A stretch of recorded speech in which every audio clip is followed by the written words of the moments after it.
2024 সালের 26 November Israel ও Hezbollah 60 দিনের যুদ্ধবিরতি চুক্তি সই করে।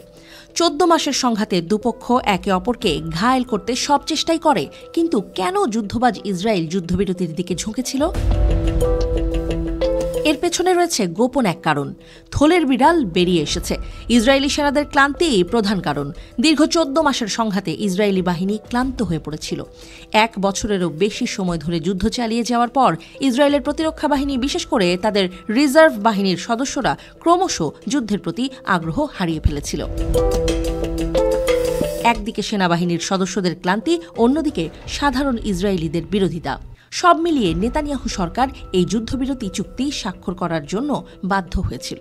ইসরায়েলি সরকার হিজবুল্লাহকে কিছুটা দুর্বল করতে সক্ষম হয়েছে, কিন্তু গাজা উপত্যকার মতো লেবাননেও তাদের মূল লক্ষ্য অর্জন করতে পারেনি। হামাসের মতো হিজবুল্লাহকে সম্পূর্ণরূপে হারানো সম্ভব হয়নি। যুদ্ধবিরতি শেষে ইসরায়েল নতুন হামলার জন্য প্রস্তুত হতে পারে, কারণ ইসরায়েলিরা জানে হিজবুল্লাহ একেবারে শেষ হয়ে যায়নি। তবে এই সময়ে ইসরায়েল তাদের উত্তরাঞ্চল পুনর্গঠনের সুযোগ পাচ্ছে, যেখানে হিজবুল্লাহর ক্ষেপণাস্ত্র হামলায় অনেক স্থাপনা ক্ষতিগ্রস্ত হয়েছে। এ তো গেল ইসরায়েলি সেনাবাহিনীর কথা, কিন্তু 14 মাসের যুদ্ধ শেষে হিজবুল্লাহর পরিস্থিতি কেমন?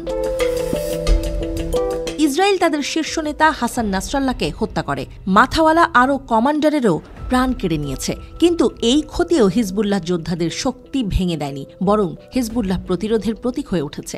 তাদের প্রতি লেবাননের জনগণের সমর্থন এখনও আরও বেশি দৃঢ় হয়েছে। বিশেষজ্ঞরা মনে করছেন, যুদ্ধবিরতির পর হিজবুল্লাহ রাজনৈতিকভাবে নিজেদের শক্তি বাড়ানোর চেষ্টা করবে, সামরিকভাবে নিজেদেরকে প্রস্তুত করবে। ইন্টারন্যাশনাল ক্রাইসিস গ্রুপ আইসিজি এর লেবানন বিষয়ক বিশ্লেষক ডেভিড উড বলেন, নিজ ভূখণ্ডে ইসরায়েলকে নিরপেক্ষ অঞ্চল গঠনে বাধ্য করা দেশটির জন্য হিজবুল্লাহর তরফে একটি কৌশলগত আঘাত। আবার একের পর এক হামলায় ইসরায়েলের উত্তর সীমান্ত থেকে 60,000 ইসরায়েলিকে পালাতে বাধ্য করা এবং যুদ্ধবিরতির আওতায় বাড়ি ঘরে তাদের ফেরার সুযোগ দেয়া হিজবুল্লাহর জন্য আরেকটি বড় জয় বলে দাবি লেবাননের সংগঠনটির।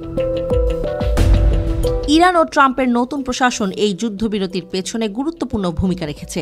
ইরান চায় হিজবুল্লাহ দ্রুত নিজেদের আগের শক্তি পুনরুদ্ধার করুক, কারণ হিজবুল্লাহ ইরানের গুরুত্বপূর্ণ প্রক্সি। আবার 2025 সালে ট্রাম্প হোয়াইট হাউসে ফিরে এলে মধ্যপ্রাচ্যে তার আগ্রাসী নীতির পরিণতি কী হবে তা এখনই বলা যাচ্ছে না। বিশেষজ্ঞরা মনে করেন, হিজবুল্লাহর সামরিক সক্ষমতা কমে গেলেও তারা ইরানের অন্যতম প্রধান প্রক্সি হিসেবে নিজেদের অবস্থান ধরে রাখবে। হিজবুল্লাহর সাথে যুদ্ধবিরতি চুক্তি গাজাকে আলাদা করে ফেলেছে। ফিলিস্তিনের গাজা উপত্যকায় ইসরায়েলের অভিযানে বড় ধরনের মানবিক বিপর্যয় সৃষ্টি হয়েছে।